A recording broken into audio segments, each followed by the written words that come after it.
أعوذ بالله السميع العليم من الشيطان الرجيم بسم الله الرحمن الرحيم الحمد لله رب العالمين الرحمن الرحيم مالك يوم الدين إياك نعبد وإياك نستعين اهدنا الصراط المستقيم صراط الذين أنعمت عليهم غير المغضوب عليهم ولا الضالين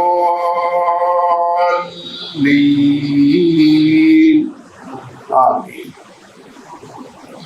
کچھ عرصے سے ہم سورۃ فاتحہ کا ترجمہ پڑھ رہے ہیں اور اس کا مقصد یہ ہے کہ نماز کے اندر ہمیں اس کا ترجمہ پتہ ہو، اس کا مفہوم پتہ ہو، ہم اللہ سے ایک تعلق قائم کر سکیں۔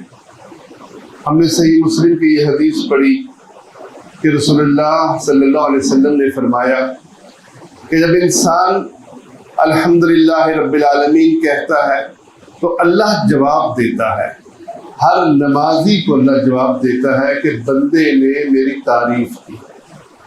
پھر جب وہ کہتا ہے الرحمن الرحیم، اللہ تو بڑا رحمان ہے، بڑا رحیم ہے، تو وہ اللہ فرماتا ہے کہ بندے نے میری حمد بیان کی۔ پھر وہ جب مالک یوم الدین کہتا ہے تو اللہ فرماتا ہے کہ بندے نے میری پاکیزگی بیان کی۔ تو یہ سب چیزیں اللہ کی تعریف میں ہیں۔ اس کے بعد پھر مومن بندہ جب کہتا ہے ایاک نعبد و ایاک نستعین، تو اللہ فرماتا ہے کہ بندے نے اپنی عبادت کا اقرار کیا، اپنے بندے ہونے کا اقرار کیا، یہ بندے اور میرے درمیان آدھو آدھ ہے۔ پھر مومن بندہ دعا مانگتا ہے اور سب سے اہم دعا ہے، ہم دعا مانگتے ہیں اور ہمیں اس کے مفہوم سے ہم آشنا نہیں ہوتے۔ بہت بڑی دعا ہے کہ اللہ ہمیں صراط مستقیم پر چلا۔ صراط مستقیم کیا ہے یہ ہم نے پچھلی دفعہ پڑھا تھا۔ آج اگلی آیت صراط الذین انعمت علیہم، اللہ ان لوگوں کے راستے پر چلا جن پر تو نے انعام کیا۔ صراط مستقیم کے بعد پھر انعام یافتہ لوگوں کا راستہ مانگا ہے۔ یہ انعام یافتہ لوگ کون ہیں؟ یہ سورۃ النساء میں اللہ تعالیٰ نے ان کا تذکرہ کیا۔ یہ سورۃ النساء کی آیت نمبر 69 ہے، ذرا گھر جا کر اس کو نکالیے اور پڑھیے اور دیکھیے کہ اللہ تعالیٰ کے نزدیک انعام یافتہ لوگ کون ہیں۔ اللہ فرماتا ہے وَمَن يُطِعِ اللَّهَ وَالرَّسُولَ، اللہ کی اور اس کے رسول کی اطاعت کی، فَأُولَئِكَ مَعَ الَّذِينَ، یہ ان لوگوں کے ساتھ ہوں گے انعم اللہ علیہم، جن پر اللہ نے انعام کیا۔ وہ کون ہیں؟ من النبیین، نبی، والصدیقین، اور صدیق، والشہداء، اور شہید، والصالحین، اور صالحین، وحسن اولئک رفیقا، یہ کتنے اچھے ساتھی ہیں جن کو ان کا ساتھ مل جائے۔ اللہ جن کو کہہ رہا ہے کہ سب سے اچھے ساتھی یہ ہیں جو اللہ اس کے رسول کی اطاعت کرتا ہے، وہ ان کے ساتھ ہوگا۔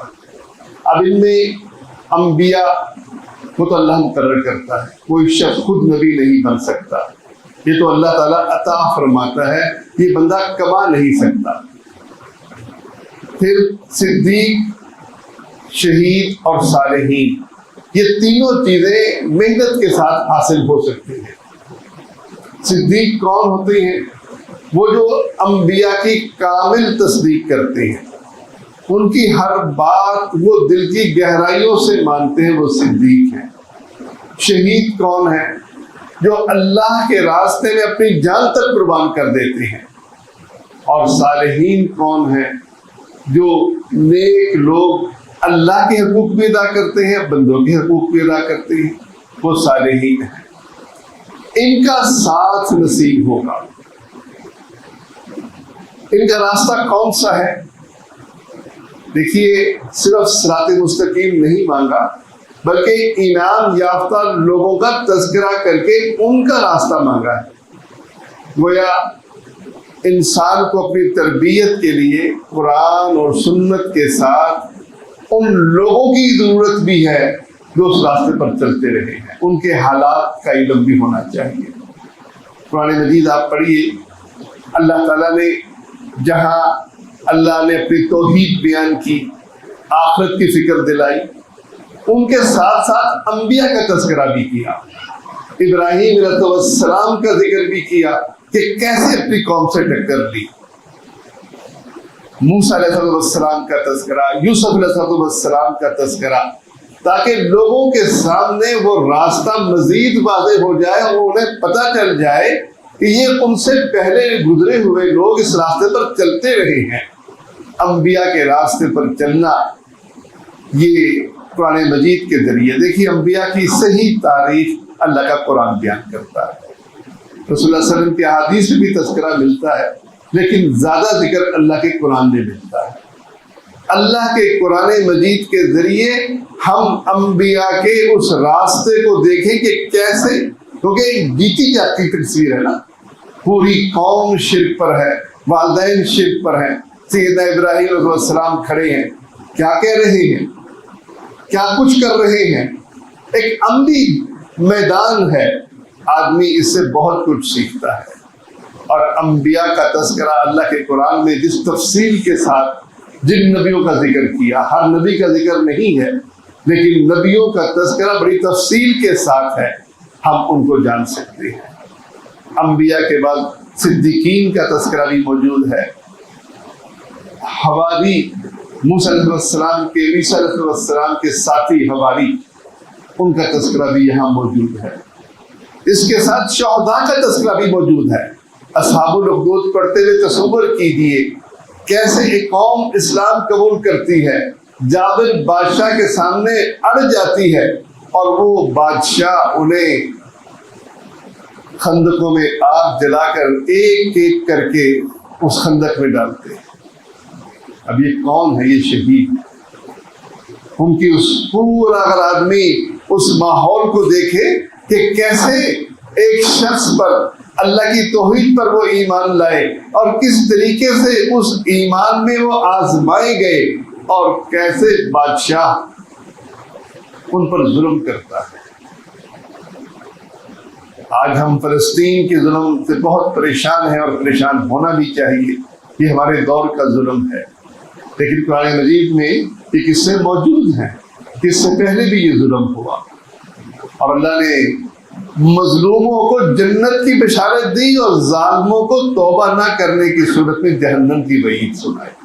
اللہ تو مالک الملک ہے، وہ چاہتا تو بارش برسا کر ساری آگ کو ٹھنڈا کر سکتا تھا، وہ بجائے بارش کے کن کہہ کر آگ کو گلنار بنا سکتا ہے، ابراہیم علیہ السلام کے لیے تو اصحاب الاخدود کے لیے بھی بنا سکتا تھا، لیکن اللہ نے آزمائش کی، ان کو زندہ جلا دیا گیا۔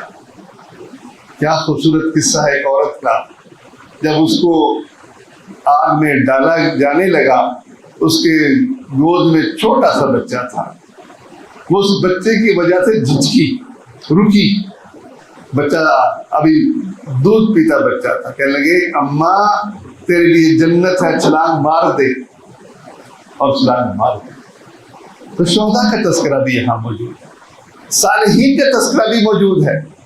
اصحاب کہف کو دیکھیے کیسے اپنی قوم میں ٹکر لیتے ہیں، اور خطرہ یہ لاحق ہوتا ہے کہ وہ قوم انہیں زندہ جلا دے گی اور ان کو پتھر مار کر ختم کر دے گی۔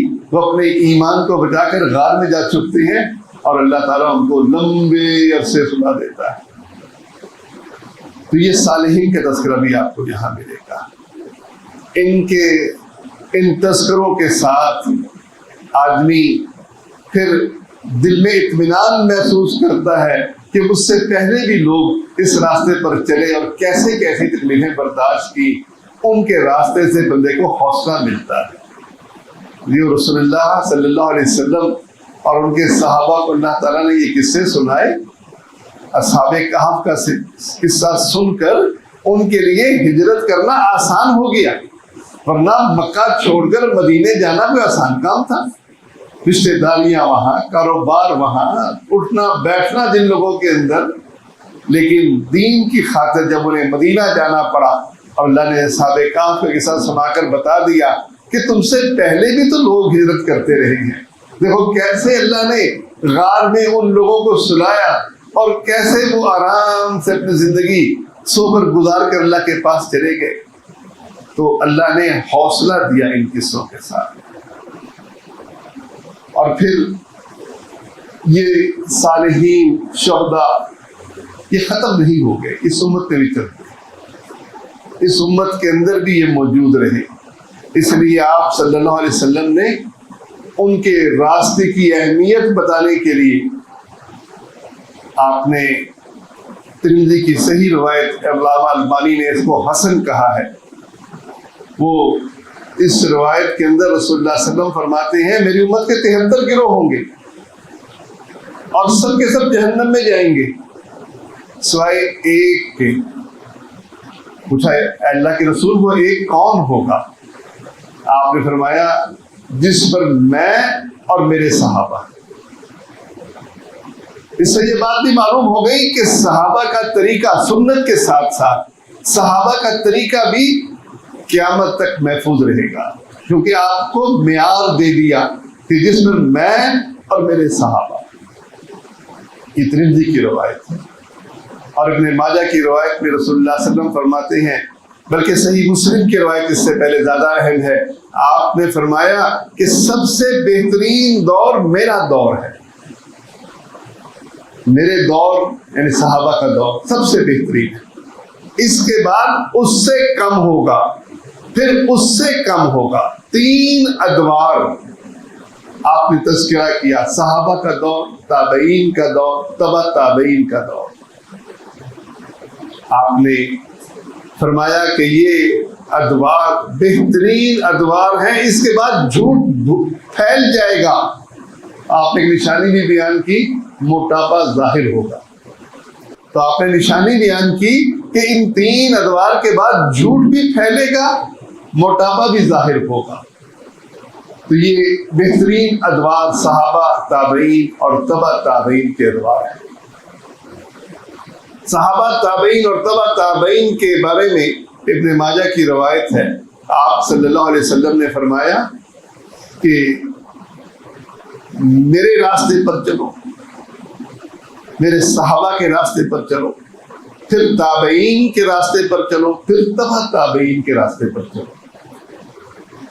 دیکھیے ما انزل اللہ، اللہ نے آسمان سے اللہ کا قرآن نازل کیا ہے، نبی کا فرمان نازل ہوا، یہ تو ما انزل اللہ ہے. لیکن عملی طور پر لوگ اس دین پر کیسے چلے، کیسے اس دین کے اوپر انہوں نے اپنے مسائل حل کیے، یہ بات کے ادوار میں بھی چیزیں آئی ہیں. آپ صلی اللہ علیہ وسلم کے زمانے میں کلمہ گو مشرک کافر گمراہ نہیں تھے. آپ کے زمانے میں یا تو ایمان والے تھے یا کفار تھے یا کچھ منافقین تھے جن کا دل اللہ کا باغی تھا لیکن زبان سے وہ اللہ کی توحید کو، رسالت کو، آخرت کو مانتے تھے. اس زمانے میں فرقے نہیں تھے. صحابہ کے دور میں خوارج پیدا ہوئے، سیدنا علی رضی اللہ تعالیٰ عنہ کے دور میں خوارج پیدا ہوئے. اب انہوں نے اپنا ایک موقف سامنے رکھا. اب صحابہ نے ان کے ساتھ کیا طرز عمل کیا، یہ صحابہ کی تاریخ سے ملے گا. تابعین کے ادوار میں بات اور پھیل گئی، معتزلہ پیدا ہو گئے.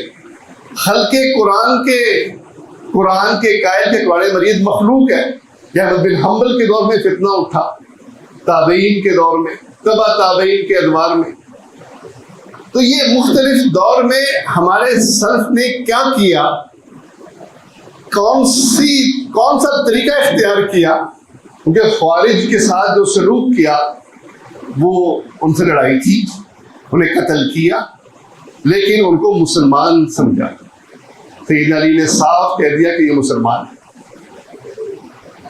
ان کے مقابلے میں صحابہ کے دور میں زکوٰۃ کے منکرین اٹھے، ان کو کسی نے مسلمان نہیں کہا، بلکہ ابوبکر صدیق رضی اللہ عنہ کہنے لگے جو نماز میں اور زکوٰۃ میں فرق کرے گا میری تلوار اس کا فیصلہ کرے گی، اور اسے جنگ کی، مرتدین سمجھا ان کو۔ ایسے ہی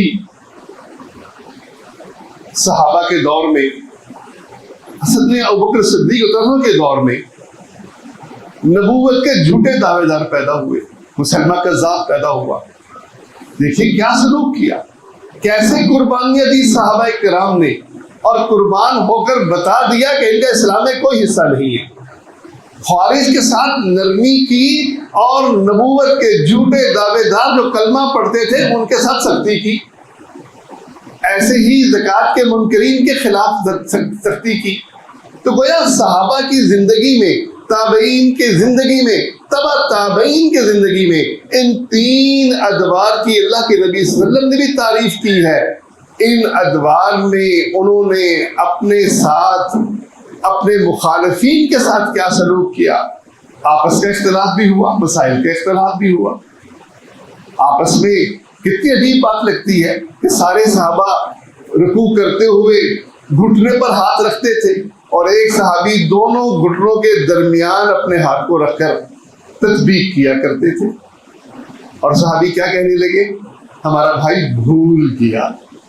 اسے بھائی بھی کہا، اس کی اس بات کو بھول بھی سمجھا، اس کو برداشت بھی کیا، اس کے مقام کو فرق نہیں آنے دیا۔ عبداللہ بن مسعود رضی اللہ تعالیٰ عنہ کتنی عظیم شخصیت ہیں۔ آپ صلی اللہ علیہ وسلم نے فرمایا کہ قرآن مجید عبداللہ بن مسعود سے سیکھو رضی اللہ تعالیٰ عنہ۔ اب ان کی یہ خطا تھی، خطا کہی، کوئی اس بات کی پرواہ نہیں کی کہ اتنے بڑے شخصیت کی بات کو ہم خطا کہہ رہے، خطا کہنے میں کچھ نرمی نہیں کی، لیکن ان کے بارے میں کتنی نرمی کی، ہمارا بھائی بھول گیا۔ تو بھائیوں، یہ صحابہ تابعین اور تبع تابعین کے ادوار میں یہ دین پوری طرح نکھر کر سامنے آ گیا۔ اس لیے آپ نے فرمایا کہ میرے بعد، میرے یعنی صحابہ کے بعد تابعین اور تبع تابعین کے ادوار کی پیروی کرو۔ ابن ماجہ کی صحیح روایت ہے۔ اور پھر یہ حق پر چلنے والے ختم نہیں ہوئے۔ آپ صلی اللہ علیہ وسلم نے فرمایا، صحیح مسلم کی روایت ہے، ایک جماعت حق پر قائم رہے گی، جو اس کو چھوڑے گا، جو اس کی مخالفت کرے گا، اس کی مخالفت اس جماعت کو نقصان نہیں ہوگا۔ اب وہ جماعت ہر دور میں ہے، صرف ڈھونڈنے کی ضرورت ہے۔ ڈھونڈنے کے لیے معیار دے دیا۔ معیار کیا ہے؟ صحابہ، تابعین، تبع تابعین کے دور، معیار دے دیا۔ اب اس کے بعد ہمارے زمانے میں بھی وہ لوگ موجود ہیں، وہ اہل حق۔ جب صراط الذین انعمت علیہم آدمی کہتا ہے تو اس کے ذہن میں ہونا چاہیے کہ وہ انعام یافتہ لوگ آج کون سے ہیں، جن کے راستے پر میں نے چلنا ہے، جن کے پاس میں نے بیٹھنا ہے، جن سے میں نے محبت کرنی ہے۔ ان کی پہچان، سب سے بڑی پہچان ان کی آخرت کی فکر ہے۔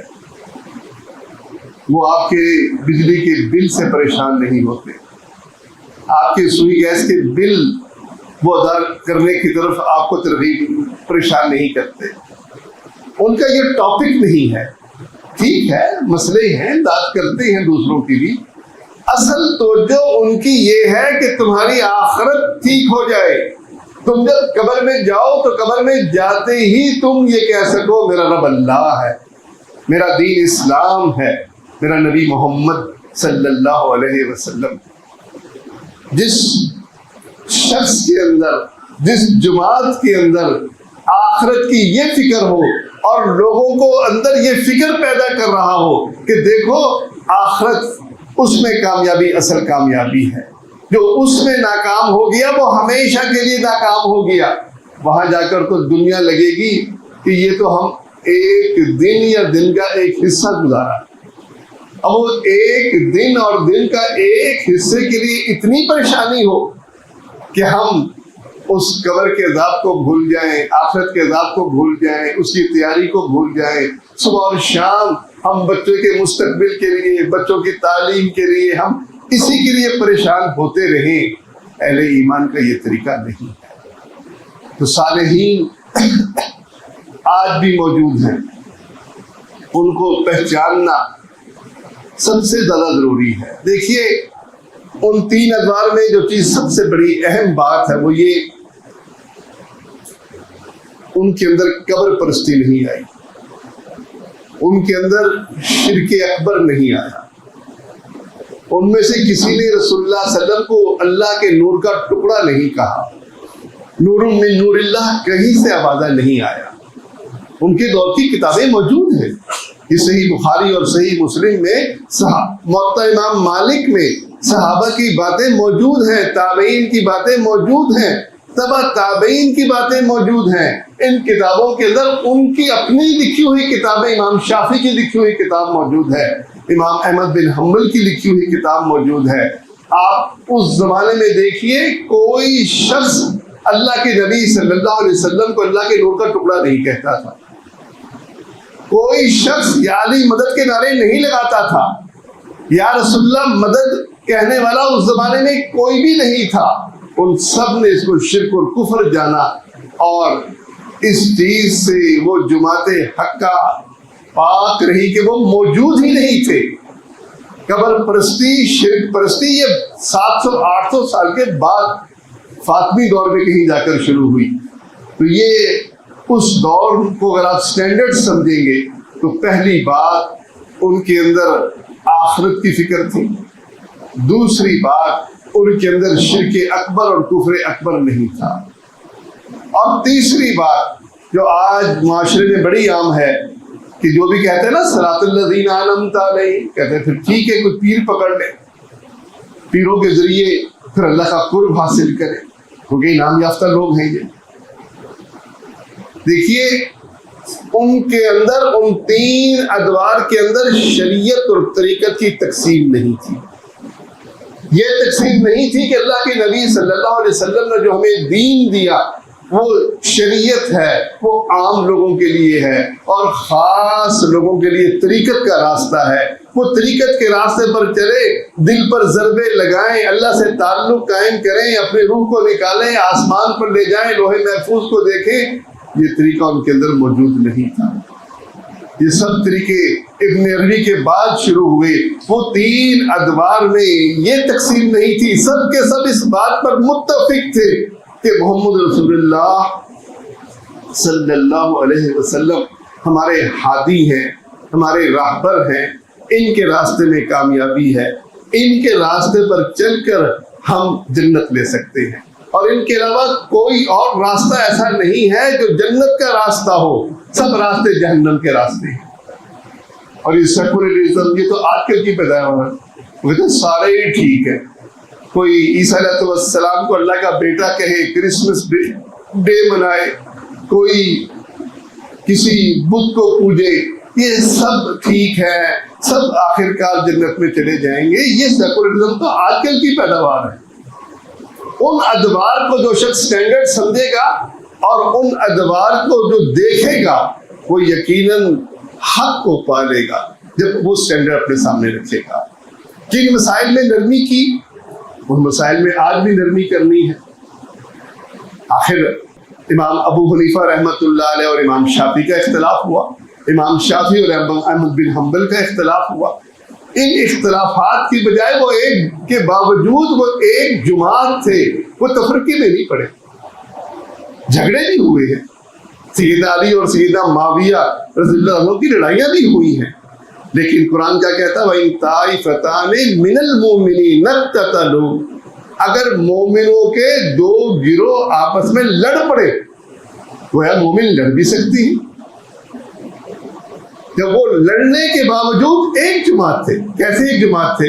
ان کے عقائد ایک تھے، ان کا دشمن ایک تھا، آپس میں ناراضگی کے باوجود جب سیدنا معاویہ رضی اللہ عنہ نے محسوس کیا کہ فلاں کافر حکمران وہ علی پر حملہ کرنا چاہتا، اس کو پیغام بھیجا، خبردار کو اس طرف آنکھ اٹھا کر بھی دیکھی، میں علی کی فوج کا ادنیٰ سپاہی بن کر تیرے خلاف لڑوں گا۔ یعنی یہ نہ سمجھ کہ ہم دونوں لڑ رہے ہیں اور تجھے بھول گئے ہیں، نہیں، تجھے نہیں بھولے، ہم تیرے مقابلے میں ایک ہیں۔ ان کا دشمن ایک تھا، ان کے عقائد ایک تھے۔ مقالات تربیت ایک کتاب ہے، بڑی خوبصورت کتاب ہے، ارشاد القصری حفظہ اللہ نے لکھی ہے۔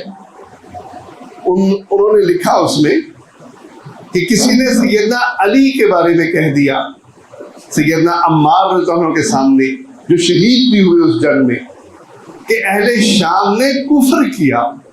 وہ فوراً کہنے لگے یہ مت کہو کہ اہل شام نے کفر کیا، ان کا رب، ان کا قرآن، ان کا نبی وہی ہے جو ہمارا ہے، انہوں نے کفر نہیں کیا، ہاں انہوں نے ہمارے اوپر زیادتی کی تو ہم اس لیے آپس میں لڑتے ہیں۔ کفر کا جب بھی پسند نہیں کیا۔ تو جن باتوں کو انہوں نے برداشت کیا، آج ہمیں بھی برداشت کرنا ہے، ہمیں یہی سبق ملتا ہے ان کی سیرت سے۔ اور جب ہم ان کو نمونہ بنا کر صراط الذین انعمت علیہم کہیں گے تو ہم یقیناً ان کو نمونہ مانتے ہوئے ان باتوں میں بحث ہو سکتی ہے، گفتگو کی جا سکتی ہے ادب کے ساتھ، اختلاف ایک حد تک۔ لیکن اصل دین سے، جماعت سے کون خارج ہے؟ اگر خوارج خارج نہیں دین سے تو آج ہم ان جماعتوں کو دین سے خارج کر دیں جو توحید پر ہے۔ ٹھیک ہے، اختلاف ہو سکتا ہے کہ تمہاری دعوت توحید کیوں نہیں، تم فضائل اعمال سناتے ہو، تم نماز کی طرف بلاتے ہو، لیکن جب پوچھو علی مشکل کشا، نہیں علی مشکل کشا نہیں، رسول اللہ صلی اللہ علیہ وسلم حاجت روا ہے، نہیں رسول اللہ صلی اللہ علیہ وسلم حاجت روا نہیں۔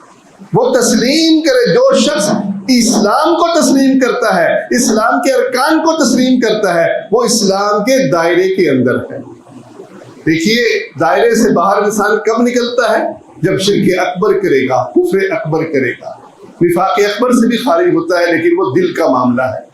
جب شرک اکبر کسی کے اندر موجود ہوگا، کفر اکبر موجود ہوگا، وہ دین سے خارج ہوگا، اور جو ان چیزوں سے بچ گیا وہ دین کے اندر داخل ہے۔ اس سے آپ اختلاف کر سکتے ہیں، ان کو آپ سمجھا سکتے ہیں، ان سے مسئلہ مسائل کی بحث ہو سکتی ہے، صحابہ تک کے درمیان میں ہوئی ہے، لیکن ان کو یہ سمجھنا کہ یہ اسلام سے باہر ہیں کیونکہ ہماری جماعت میں شامل نہیں۔ اب تو لوگ یوں کرتے ہیں کہ یہ جماعت الدعوہ کا ہے اور ہم مرکزی جمعیت کے ہیں، یہ ہمارا کچھ نہیں لگتا، یہ ہم اس کے کچھ نہیں لگتے۔ بھائی تمہارا عقیدہ، ہاں عقیدہ تو ایک ہے، بھائی تمہاری توحید تو ایک ہے۔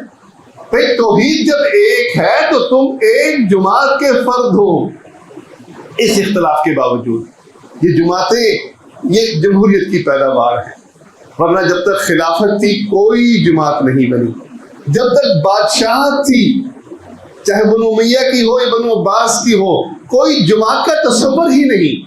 آج آپ بھی عرب میں چلے جائیں، جہاں بادشاہت ہے وہاں جماعتیں بنانے کی گنجائش ہی نہیں، وہاں حکومت بنانے ہی نہیں دیتی۔ یہ جماعتیں تو ہم اس لیے بنا لیتے ہیں کہ یہاں آزادی ہے، 10 بندے جمع کرو، ایک سیاسی پارٹی بناؤ، رجسٹر کراؤ، آپ سیاسی پارٹی بن گئے۔ یہ اختلاف کی گنجائش اس جمہوریت کے اندر ہے، ورنہ حقیقت یہ ہے کہ اسلام میں یہ تفرقہ بازی ہے۔ تفرقہ بازی گناہ کبیرہ ہے، یہ تفرقہ بازی گناہ کبیرہ ہے، اسلام سے خارج نہیں کرتی۔ ہم یہ فرق نہیں کرتے، اصل میں مسئلہ یہ ہے کہ ہم جب صحابہ، تابعین اور تبع تابعین کے حالات نہیں پڑھتے تو پھر ہمارے سامنے نواقض اسلام، کبیرہ گناہ اور ذاتیات، یہ تینوں چیزیں مکس ہو جاتی ہیں۔ ہم کسی سے ذاتی دشمنی رکھیں تو ہم ایسے آگ بگولا ہو جاتے ہیں کہ بس اس سے بس ہمارا کوئی تعلق نہیں، ہم اس سے بالکل بائیکاٹ کر دیتے ہیں۔ دیکھیے کبیرہ گناہ سزا بڑی سخت ہے، جہنم کے عذاب کی وعید ہے، 72 گروہ جہنم میں جائیں گے۔ الفاظ کتنے سخت ہیں، لیکن یہ الفاظ اس کے لیے بھی ہیں جو والدین کا نافرمان ہے، والدین کا نافرمان بھی جہنم میں جائے گا۔ جو جائیداد کی غلط تقسیم کرتا ہے، قرآن کہتا ہے وہ جہنم میں جائے گا۔ تو جہنم میں جانے کے لیے یہ وعیدیں ہیں، جہنم کا ایک غوطہ بھی ہم سے برداشت نہیں ہو سکتا، اس لیے ہم جہنم کے عذاب سے بچنے کے لیے کبیرہ گناہ سے بچیں گے۔ لوگوں کو بچائیں گے، لوگوں کو دعوت دیں گے بھئی کبیرہ گناہ ہے اور اس کی بنا پر تم جہنم میں جا سکتے ہو، یہ ہم ضرور سمجھائیں گے. لیکن کبیرہ گناہ کا مرتکب وہ اسلام سے خارج نہیں ہوتا. اسلام سے خارج وہ شخص ہوتا ہے جو کفر اکبر کرتا ہے، جو شرک اکبر کرتا ہے، جو اللہ کے بجائے علی کو مشکل کشا کہے، رسول اللہ صلی اللہ علیہ وسلم کو مشکل کشا کہے، بری بری امام بری میری کھوٹی قسمت کر کھری کے نعرے لگائے، قبروں کا طواف کرے، قبروں کے اوپر سجدے کرے. یہ چیزیں اسلام سے خارج کر دینے والی ہیں. رہے کبیرہ گناہ، وہ اسلام سے خارج نہیں کرتے. لیکن چونکہ جہنم کا ایک غوطہ بھی برداشت کرنے کے قابل نہیں ہے تو لوگوں کی تربیت کی جائے گی، لوگوں کو دعوت دی جائے گی. یہ فرق ہمارے سامنے نہیں رہتا. ہم کبیرہ گناہ کو اور نواقض اسلام کو گڑبڑ کر دیتے ہیں. ہمیشہ دیکھیے، شرک کو پہچانیے، کفر کو پہچانیے، اور شرک اور کفر کو پہچان کر اس چیزوں کو انتہائی برا سمجھیے، ان سے بچیے، ان کو اسلام سے باہر سمجھیے، ان سے نمازوں کا بائیکاٹ کیجیے، اور جو شرک اکبر سے بچے ہوئے ہیں وہ آپ کے مسلمان بھائی ہیں، ان کی اصلاح کیجیے، ان کو دعوت دیجیے، جتنا آپ ان کو سمجھا سکتے ہیں سمجھائیے پیار کے ساتھ، مسلمان سمجھتے ہوئے. ان کو آپ اپنے قریب لائیے، ان کو بات سمجھائیے، اور سمجھانے کے بعد پھر انشاءاللہ جب ان کو بات سمجھ میں آ گئی ٹھیک ہے، نہ سمجھ میں آئی اللہ چاہے تو ان کو ویسے معاف کر دے، چاہے عذاب دے کر معاف کرے، اس کو مستقل جہنم کا عذاب نہیں ہوگا. پھر بھائیوں، ان انعام یافتہ لوگوں کو پہچان کر ان کے ساتھ جڑنے کی بات بڑی اہم ہے. اس کے لیے آپ ایسے لوگوں کو جو کبیرہ گناہ سے بچے ہوئے ہوں، ہمیں اسٹینڈرڈ تو اچھا ہی چاہیے نا. صرف یہ تو نہیں کہ ہم کبیرہ گناہ سے لوگوں کو اپنا امام بنائیں. ہم ان لوگوں کو ڈھونڈیں جو ان صحابہ کے ادوار کے مطابق زندگی بسر کر رہے ہیں، ان کو اپنی مسجد کا امام بنائیے، ان کے قریب بیٹھیے، ان سے ڈسکس کیجیے.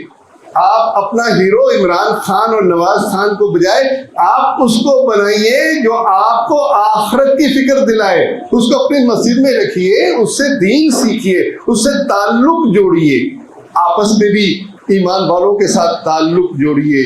یہ سیاسی پارٹیاں آپ کو صرف دنیا کی بات کرتی ہیں، آخرت کی کوئی بات نہیں کرتا.